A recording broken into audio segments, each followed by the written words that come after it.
John Billingsley from Enterprise. That was a nice little introduction. Thank you.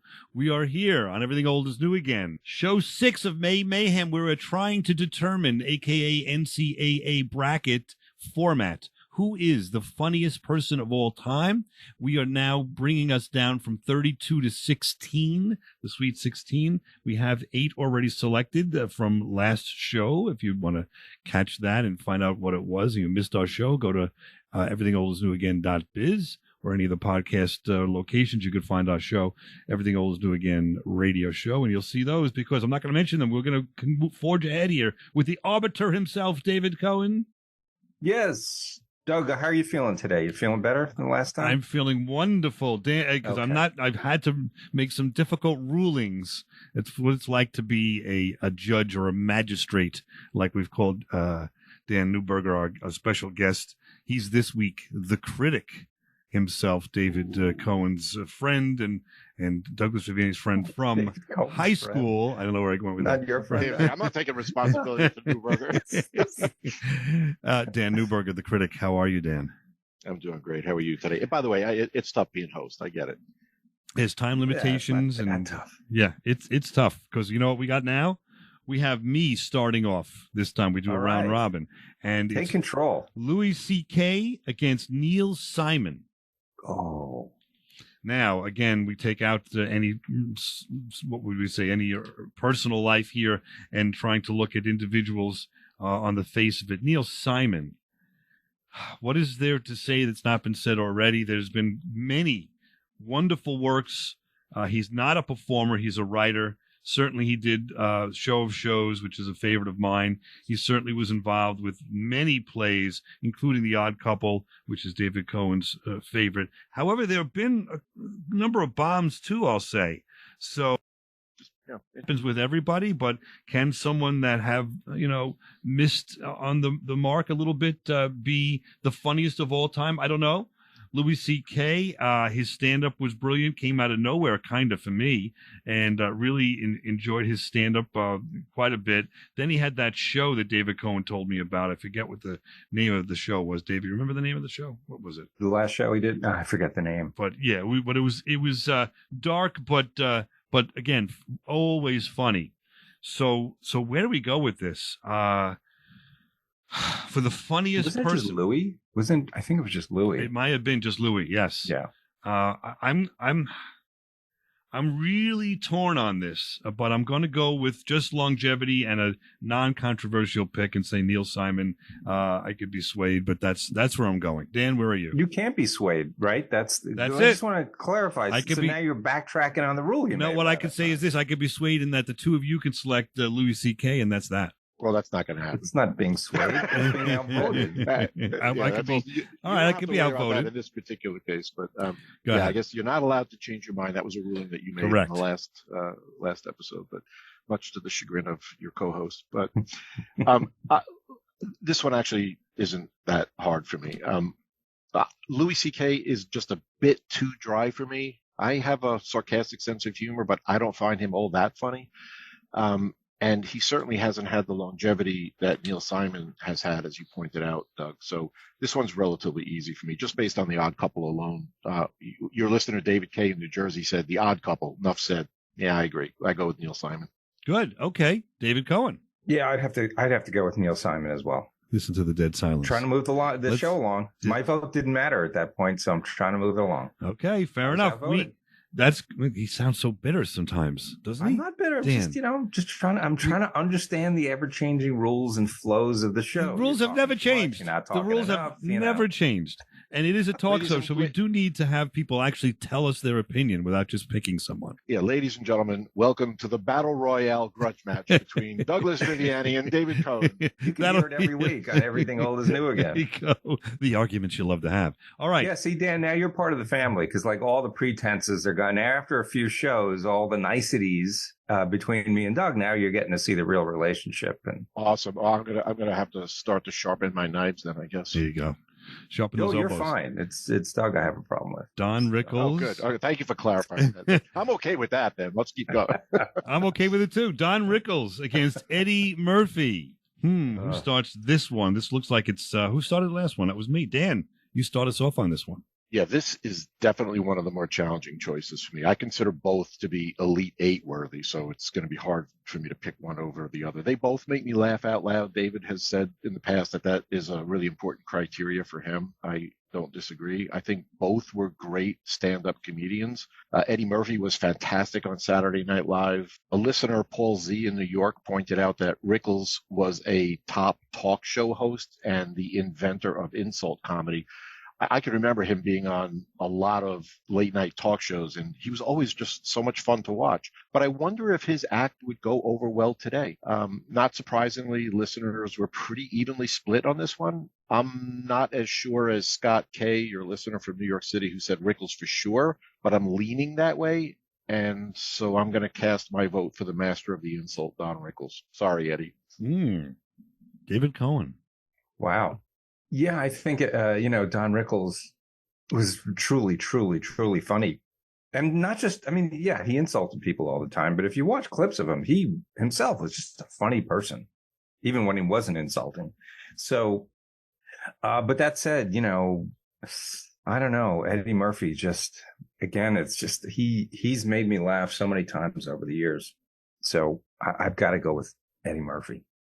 Now, if you watch Eddie Murphy's stand-up from the Nassau Coliseum, which I was at, I think, David, you may have seen that too, in the 1980s with that red outfit and all, does that hold up? Is that as timely as Rickles? So I'm just trying to throw the idea of if the comedy's not as appreciated today, but was in its day, is that a factor? I don't know. I've seen the greatest comedians of all time like bomb. Everybody has bad days, bad movies, bad shows, whatever. I'm not going to hold that against him. Well, I'm not saying bomb. I'm saying that Dan had made a comment that would Rickles' material hold up to this day, and I'm just trying to say I don't know if any of these comedians always on the stand-up is always timely. Sometimes they do commentary on this culture of the day, and it's 40 years later, and that culture may have changed or may not be timely. So I'm not going to use that as a barometer. That's all I'm trying to say. Rickles always made me laugh, always, but also always it didn't seem to be prepared and seemed to have the stock. And I'm not being fair to say that when I say it this way, but the stock, you hockey puck stuff. But the stock comments about someone's background and what have you.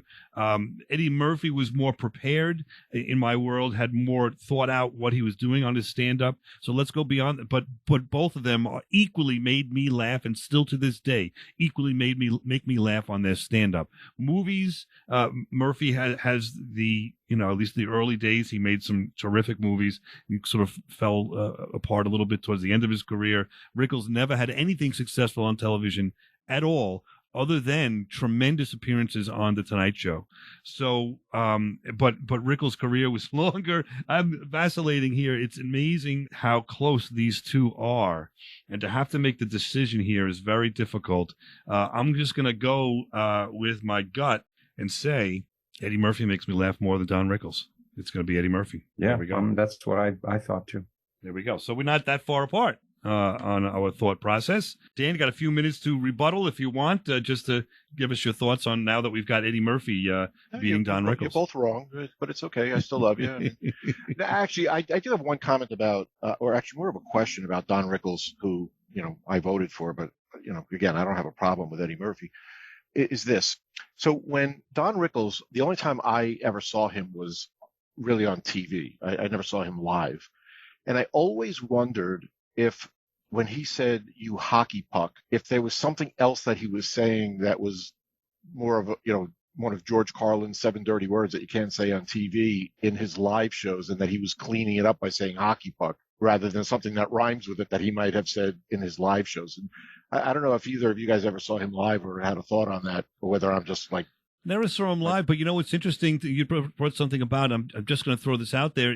Did he have an act besides insulting people? Did he actually tell, jokes or stories, or did he just always just insult? Good question about his live routine for an hour and a half on stage. Did he just insult for an hour and a half? I don't know. It's a good question. I would have to, insulting or cursing? or like swear words. Well, I'm just saying, did he do anything else for that hour and a half, or did he just continue to pick on people around the room? Like, what was his routine live? That's all I remember seeing him do. Yeah, some stand-ups, all they do, they do crowd work. There's very little prepared material, and they're just really good, spontaneous, off the cuff. They might have some, prepared stuff that looks spontaneous, but a lot of them are much more comfortable just talking to the crowd and being funny that way. Right. I don't know, and I don't think Don Rickles. If I had to guess, back in the day, just because you were live, I don't know if comedians felt the liberty to start swearing, to say something other than hockey puck when they were live, because I think maybe even, believe it or not, more so back then than today, people were very sensitive, and if you said the wrong thing, or if you were one of those comedians that were blue, I think you could lose a lot of fans that way. So I think you mostly were clean. Think about somebody like Buddy Hackett, right? Buddy Hackett was... I'm sorry, Dan, can you hold that thought? Because we're totally out of time. We'll pick up on Buddy Hackett right after this. And Everything Old's New Again. Hey, hello, it's John Neuburger here. I'm having a great time here with Douglas doing Everything Old is New Again. We've had a great discussion, and you get a chance to look at it all sometime or other. He's a very good interviewer. He asks some great questions. So have a look. Yes, we're back here on Everything Old is New Again. Nice compliment there from John Noble. We are continuing our exploration of all things comedy and what and who is the funniest comedian or funniest person, if you will, of all time. And we're narrowing it down to the Sweet 16. Dan, we had just left off. We were discussing contemporaneously a little discussion about Don Rickles, and it bled into a comment you were mentioning about Buddy Hackett. So please take the floor, Dan Neuburger. Well, I think we were talking about the fact that I was asking whether we had ever seen any of us had seen Don Rickles live, and I was wondering if he used more colorful language than hockey puck in his live act. And David was saying that, back then at that period of time, it may have been frowned upon to use more, be more of a blue, comedian. But I was about to say that Buddy Hackett was always clean on TV, but I had heard that he was one of the raunchiest live comedians. And Red Fox too. Yeah. Yeah. And that's why I was just wondering, like hockey puck, why hockey puck? As a kid, it was tell you a little bit about my warped brain, but it sounded like something very different to me, and I always wondered when he was live whether he was using that other alternative word to puck, and it just because it rhymed, he would say hockey puck on TV, which is the only place I saw him. But anyway, it's an aside. It's not at all important. But since I'm that's an interesting, I'm a wealth of insignificant trivia. I just thought I'd ask to see if you guys had a thought on it. Well, I would say this. Buddy Hackett was the filthiest comedian of all time, as per my father. I'll just say he saw him live in Vegas and came back. My dad was one of these guys. He'd come back and he'd tell you the jokes of the comedians, a couple of jokes, and he'd be laughing and be like this, that, and the other. And when he came back from Buddy Hackett's show, he couldn't tell us as the kids one joke. So it just tells you something. Anyway, whatever it's worth. Okay, we are now have a new game, if you will, right here. Gilda Radner, Walter Matthau, Dave Cohen, you start us off on this one. Oh, boy. Mm-hmm. Yeah, how do you compare? You can't compare them. But that's the game, so we're playing it. I would say that as much as I love Walter Matthau and just thought he's one of maybe the funniest comedic actors I've ever seen, by far. Oh God, there's something about Gilda, she's just so funny and just so many different characters, and very sad that to think about what she could have done, if she had lived longer than she did. This is really tough, but I'm going to go with Gilda Radner. I just think I don't know. She just seems more important to me, to the comedy world. I know that's not a basis, but they both made me laugh equally. So because Gilda Radner, I think, had that little bit of an edge, being a woman and a pioneer and really funny, I'm going to go with Gilda. Can you give us an imitation of Walter Matthau conceding to Gilda Radner right now? I used to. My voice has changed. So when I did stand up, I did a really killer Walter Matthau, just always killed. I don't think I can do it so much anymore. Really, that? I would, but it's not as good. All right. Now I'm going to go. This is just a real quick story. My wife the other day all of a sudden shows me a clip of one of these, they call them GIFs, whatever, of Gilda Radner doing Rosanna Dana, and she was laughing. She had never seen it before. She's a little younger and whatever. And so I said to her, you got to hear the whole thing. So I played her the whole thing of just one time that she was Rosanna Dana, and she used to go off, if you remember, for about 5 minutes, and it was hysterical. And my wife very rarely laughs at comedians out loud, and did. So that carried a lot of force with me just right now, remembering how iconic, and maybe that word is too used sometimes, but in the 70s she was, and that character and others on Saturday Night Live, she was never failed to make you laugh. Walter Matthau always made me laugh, but not a out loud laugh, more of a chuckle, more being entertained, and certainly for a much longer period of time in so many different works, from the Bad News Bears to to The Odd Couple and everything in between. But and continued till his last days to be funny with Grumpier Old Men. So, man, is this hard, because it's somebody that has longevity that makes you smile and make you feel good, and you're entertained 100% of the time, versus someone that was like a shooting star for whatever, that was like 6 years. That was amazing work. So where do you go with this? I'm gonna take the easy way out, and I'm gonna say Walter Matthau, so that Dan's gonna have to make the decision. This is the only reason why I'm choosing Walter Matthau. Thank you very much for that. Wearing the mantle of responsibility and trying to have fun on the talk show with you guys. Good Lord, these are getting difficult. I love Gilda Radner. She created such an impact, albeit over a relatively short period of time, and it really is such a shame that she died so young and didn't have the opportunity to make us laugh, which I'm sure she would have done. And Walter Matthau was incredibly funny, but part of me considers him more of an actor than a comedian. That doesn't mean that you can't be funny as an actor, that you have to be deemed a comedian. But nonetheless, even as an actor, I think he's incredibly funny. Jim N in New York said Matthau was fantastic in the Odd Couple, Grumpy Old Men, and the Sunshine Boys. He was a great serious actor too, like in The Taking of Pelham 1, 2, 3, which even in that movie, as I think we talked in an earlier episode, there's still a little bit of humor that he injects into that. I really love Walter Matthau's sarcastic wit, and just based on the number of funny roles that he has played, like The Odd Couple, which is definitely one of not only my favorite movies of all time, but also one of my favorite television programs of all time, I'm going to vote for Walter Matthau.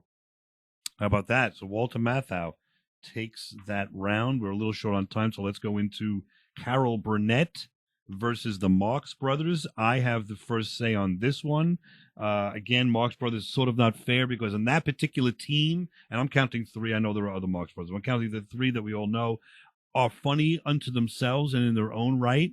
Little dated, I'm going to say. You turn those movies on, you may find some of that going on. But Carol Burnett, besides being the best password player of all time, and a very smart lady, really was amazing, where she carried forward the works, if you will, of Sid Caesar and your show of shows, with her own show, which was patterned after that and was brilliant. She was in Annie. She did great work in the movies.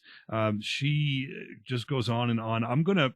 This is really hard for me, because I'm vacillating, because for different reasons, I love both of them and would watch their works to this day over and over and over again and continue to laugh. But I've got to go, because I'm an old soul, with the Marx Brothers, only because I'm an old soul, no other reason. Dan. This is another one where your listeners were all over the board. Some people said Carol Burnett was one of the best comedians ever, and that her show made them laugh out loud, while others said that they weren't that big a fan and didn't find her funny at all. Melanie in Minnesota said, remember Carol Burnett as Scarlett O'Hara? I mean, come on. I personally think that she was made funnier by the great ensemble cast that she had to work with. I mean, Tim Conway, Harvey Korman. She had some great supporting actors, if you will. I have always appreciated the zaniness of the Marx Brothers. Eric in Illinois said the Marx Brothers, especially Groucho, are master comedians who remain funny today. And I agree with him. This is something that's come up with a few of these matches, the longevity of the act. So I'm going to agree with that sentiment, and I'm going to cast my vote for the Marx Brothers. There we go. David Cohen, what are your thoughts? So 2 for the Marx Brothers, right? Yes. All right. Well, I'll just take the contrarian view because I think either one of these could have gone through very easily. And as big of a Marx Brothers fan as I am, I think Carol deserves to go through. That's just me. Okay. Any thoughts as to why? Yeah, I think that, for a few reasons. One is, I don't want to say the longevity because I don't really look at longevity. It's just, to me, I just look at it differently. Who makes me laugh more? And the Marx Brothers definitely made me laugh, no doubt about it. But, Carol Burnett, to me, she's just like an inherently funny person. There are just some people that come on the screen, whether you're watching a movie or a TV show, they just walk on and you just know you're going to laugh because they're just funny, and that's, I got that with the Marx Brothers, but I got that more with Carol Burnett. So that's why I'm going with Carol. There you have it. But the Marx Brothers do win it out. We are here on Everything Old Is New Again doing and performing our May Madness ourselves, getting this list of originally 68 to 16 at the end of this show. We'll have 16, Sweet 16. Come on back right here on Everything Old Is New Again.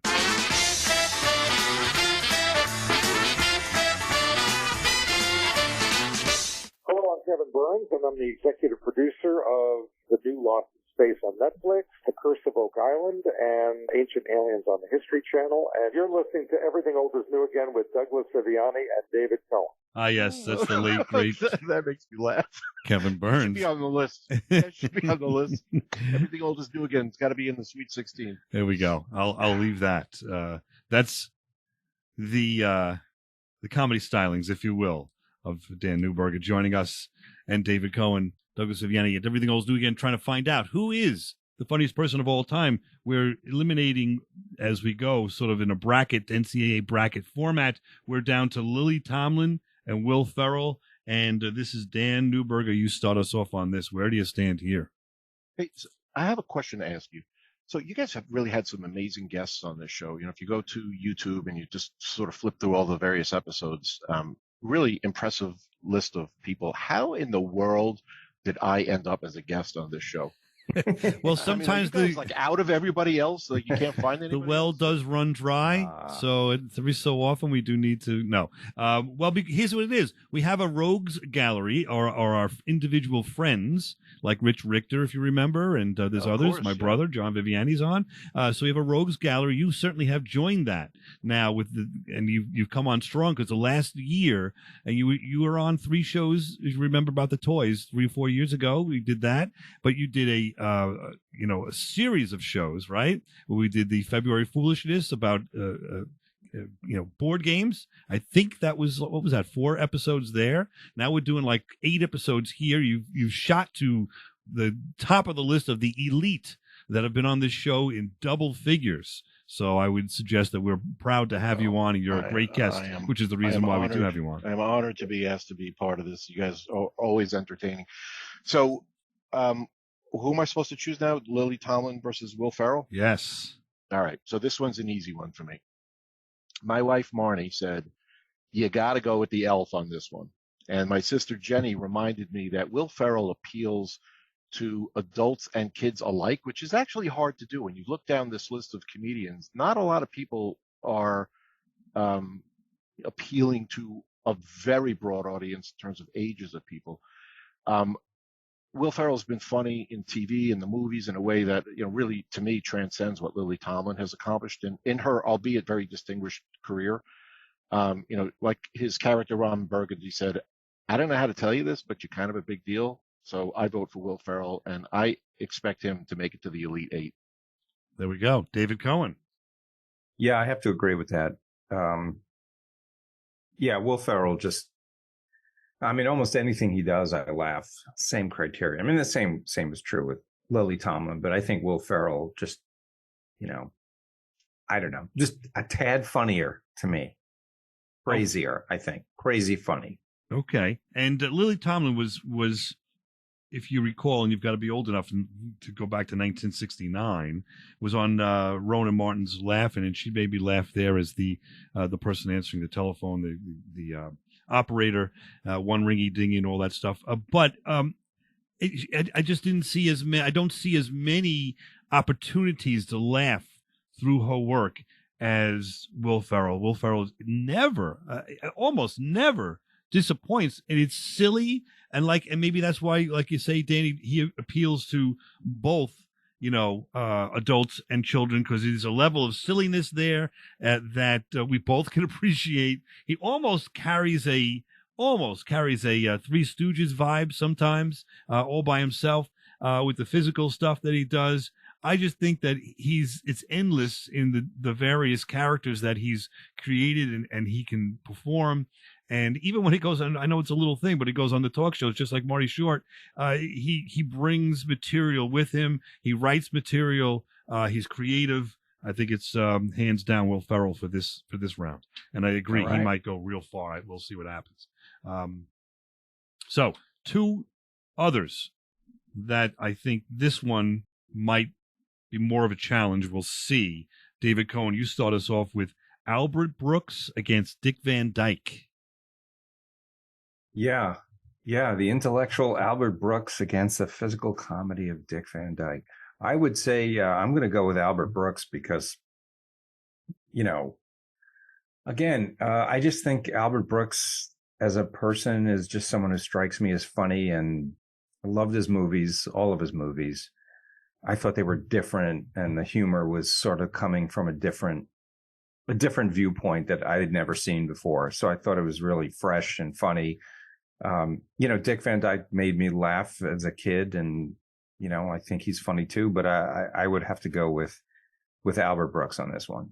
Okay, Albert Brooks to me is someone that is very original, very creative, from the days when he was on Johnny Carson doing that very bad ventriloquist act, which I will remember for a long time. I still remember it from the 70s until now. And he did a movie with Debbie Reynolds. I think it was called Mom, which was very touching but very funny as well. No, that was not. I didn't that's the one thing he did I didn't like. Really, it touched me for some reason. But so he does have the level, I think you would say, of depth, where he has a lot to say with his comedy, and also creative. Then you've got Dick Van Dyke, who I don't think wrote any of his material, but performed like no one else on that Dick Van Dyke show. You cannot turn off an episode of Dick Van Dyke, and you cannot watch an episode of Dick Van Dyke, in my mind, without smiling and laughing.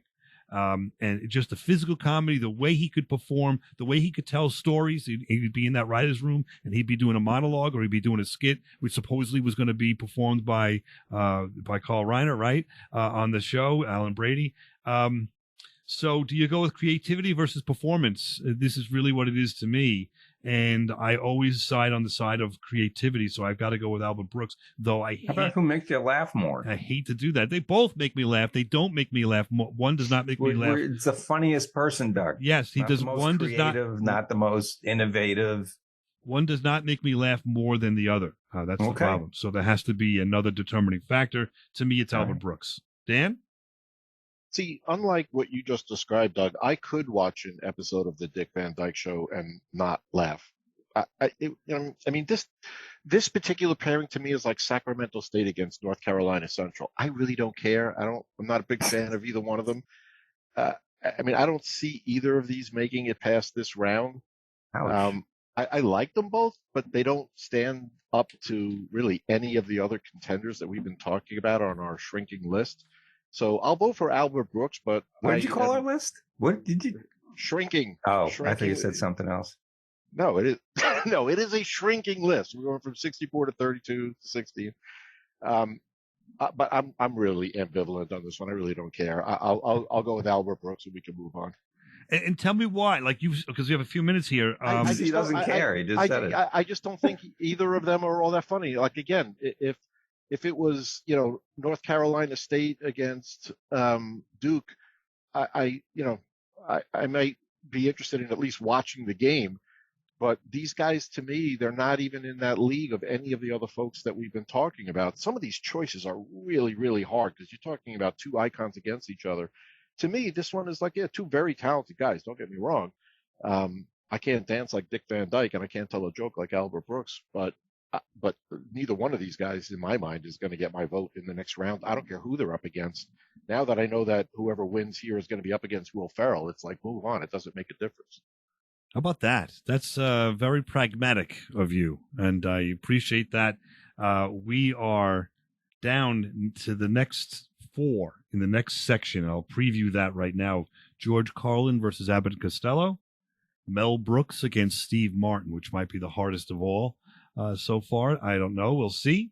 When we get back on Everything Old is New Again, we're going to continue talking about and determining through the NCAA bracket style who are in the Sweet 16 from today's show. We've got Neil Simon, Eddie Murphy. We've got Marx Brothers and Walter Matthau, Will Ferrell and Albert Brooks. Who will be the final 2 from this bracket? And then we move on next week.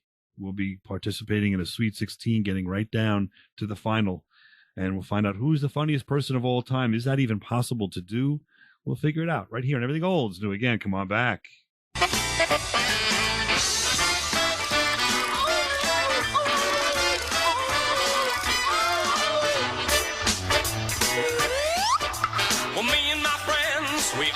To see comedy classics on late night TV. Those knuckleheads love to get in a scuffle. They push and they shove heads. This is Everything Old is New Again, America's entertainment pop culture talk show with Douglas Viviani and David Cohen. Hi, this is Erin Gray, and you're listening to Old is New Again with Douglas Viviani. David Cohen also is here and runs the gamut here, right? They can never, this is the running never theme. get the name of the show right. Which she was a lot of fun to have her on the air. That was good.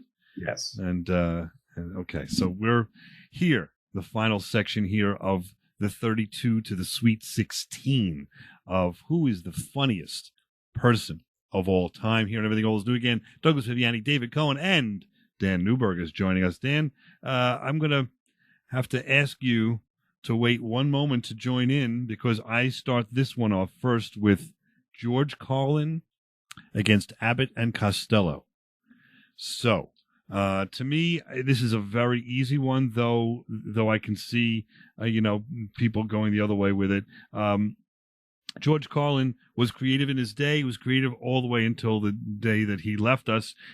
He was a brilliant stand-up comedian, and that was the extent of the career. Which doesn't you don't need to be more than that to be the funniest person. But to me, that pales in comparison to the body of work of Abbott Costello. Their timing, their comedic timing, their longevity on the radio, television, movies, always funny unless and until they did the routines too many times. You've seen it too many times on over and over again. But I would say that you're watching it over and over again because they're classic routines that will live and do survive the test of time. So Abbott Costello for me. Dan, where are you on this? Another difficult one, not surprising. So Rich Richter from New York and a prior guest on this show, yes, said this. He says, "Who's on first? Need I say more?" But David K. from New Jersey commented that Class Clown is probably the best comedy album ever made, and I would agree with that. So it's really splitting hairs to pick a winner on this particular pairing because I could see both of them potentially even going on. I don't have to eliminate either choice, but here are my 7 dirty words I never thought I would say on the radio. Abbott and Costello beats out George Carlin. Very creative. Very clever, Dan. I love Very that. Clever. Very nice. David Cohen, any thoughts, comments? Yeah, I'm going to have to go with Abbott and Costello, too. I just think that, it's that laugh factor. I mean, George Carlin made me laugh. He had some great bits. But I'll have to go with Abbott and Costello. The longevity thing, Doug, I'm surprised you say that because I think George Carlin has more lasting or had a longer career than Abbott and Costello did. So I think that his body of work is probably, larger. Abbott and Costello made a lot of movies, a lot of which were not funny. but they had a lot of good bits, and their TV show was great. But it wasn't around for very long. But anyway, regardless, I'm agreeing with you. Okay. I think you're right in terms of time frame. The stand-up for George Carlin was 56 to 2008.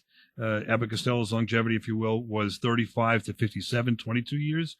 And so I understand that. They both had tremendous longevity, but I would say Abbott Costello had more variety. Let's go that way with it. All right, so this one now starts off with Dan, and Dan's going to take some time because this is difficult. Steve Martin. I'm impressed, by the way, that you so quickly could rattle off the number of years that both of those prior acts were around, because I had to recount those 7 words 3 times to make sure that it was actually 7 words. And we just trusted you that it was. Yeah, well, it is. Because I did double check and triple check my work. Yeah, this is it. This is the hardest match for me of all of the matches that we've talked about in prior episodes. I love them both.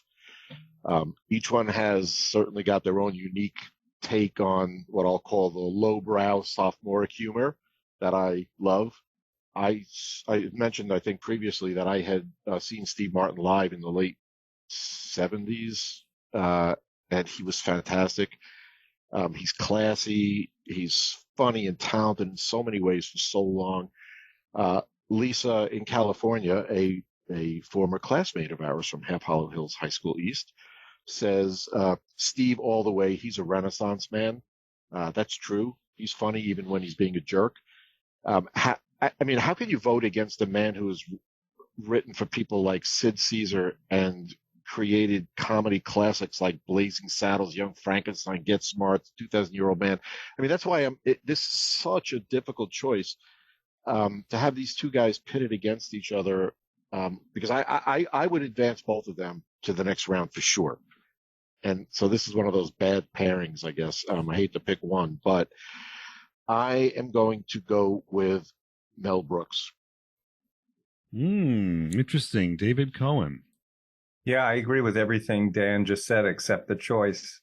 Fair enough. Up until that last name was uttered, Steve Martin is just a personal favorite of mine. I don't know. He's always just, we talked about when someone comes on screen. I don't know if we were off the air or on the air, but there are just some people that are inherently funny. When they walk on the screen, you just know you're going to laugh. And Steve Martin is that guy for me. So, yeah.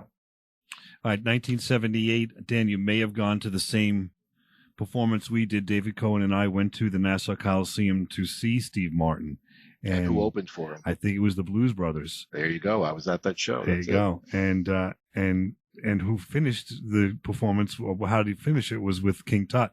King Tut. Yes. Yeah. So he here's a thing. This is what I hate about these lists sometimes, because you have a little personal feeling too. Like this personally, Steve Martin has a personal effect. I was there in the beginning of his career, just watching, of course, observing, loving it, then you wrote some of his jokes. Yeah. Moving on to the elevation of his career to the movies, loving all of those, and of course Saturday Night Live in between, and even to this day he still performs live with Smart and Short, and I'm here. That's a great show, and he wrote and he writes his own material. Mel Brooks. Show of Shows is one of my favorites. Obviously, it comes through here. I see him on the talk shows. He's never not funny. He's bombastic. He's everything that I love in a comedian as well. Though I did get a little bit, sometimes, this is controversial, maybe, bored with the 2,000-Year-Old Man. I didn't think it was always that funny.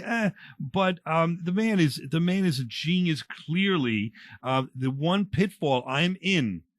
The producers in New York City with my wife, when it had Nathan Lane and Matthew Broderick, and I'm watching and I'm getting more and more disillusioned because I could predict, and I didn't see it before, but it was, here's the scene that made me walk out eventually was, there's a bunch of newspapers on a couch, and I go, there's a guy underneath the couch, and the scene starts, they do this and that, and a guy under the couch comes out of there. He uses all the old and new comic routines, but it became a little bit too predictable to me. And I don't know. This is just me. It's personal. I have to say by a very thin hair, because I love the Mel Brooks material, but sometimes it misses for me. So Steve Martin doesn't miss for me. I'm going with Steve Martin. Any comments? I could have gone either way in this one, really. I was just going to say the same thing. I mean, I'm okay with Steve Martin moving ahead. I have no issue with that at all. I just feel terrible that Mel Brooks isn't going to the next level, because I love all of his work, and I would have felt the same way. I would have felt the same way if it was the other way around. By the way, I had already advanced Steve Martin to the next round, because based on my track record of all of the other pairings in these particular sets of brackets, I knew that whatever I picked was not going to be the one that you guys doing chose. the opposite. So I actually already advanced Steve Martin anyway. So well, let's review it then. This week's show, we picked for the Sweet 16 Neil Simon, Eddie Murphy, Marx Brothers, Walter Matthau, Will Ferrell, Albert Brooks, Steve Martin, and Abbott Costello. They will be joined by Harold Ramis, Bob and Ray, Richard Pryor, Gary Shandling, David Letterman, Betty White, Larry David, and Martin Short. Will be picking that up next week, gentlemen. How are you looking forward to now participating in the Sweet 16 next week? Anybody, any comments? Well, I'm feeling a little sick, a little nauseated with how this thing is turning out, but I'll get over it. Dan? It's so difficult. It is. I'm sitting on pins and needles, because some of the folks that have advanced are shocking to me. And so I think the next round is actually, there's going to be some easier votes for all three of us. I'm curious to see what some of the listeners think, but there's some pairings here that again, it's like, I mentioned my comments about the Albert Brooks, Dick Van Dyke pairing. That one to me is like, it's a no-brainer. I know who I'm already picking. I suspect you guys are going to be in the same place. How does like Albert Brooks make the Sweet 16? It was Albert Brooks, right? It was Albert Brooks. How does Albert Brooks make the Sweet 16 when Mel Brooks doesn't? Well, Gary Shandling. Or Jerry Seinfeld. Yeah. But it's the pairing. We wasn't even in the original Sweet Six, whatever. Well, I mean, isn't that what makes the NCAA brackets tremendous? There's always the upsets. There's always these pairings that early on these teams shouldn't be together. They should be in the Final Four, but one of them has got to get knocked out. The ultimate goal is the best one should be the winner. But I don't know. We'll find out. We'll be back next week and Everything Old is New Again to continue the May Mayhem. Thank you, gentlemen. Doing the curly shuffle. Hey, Mo, hey, Mo.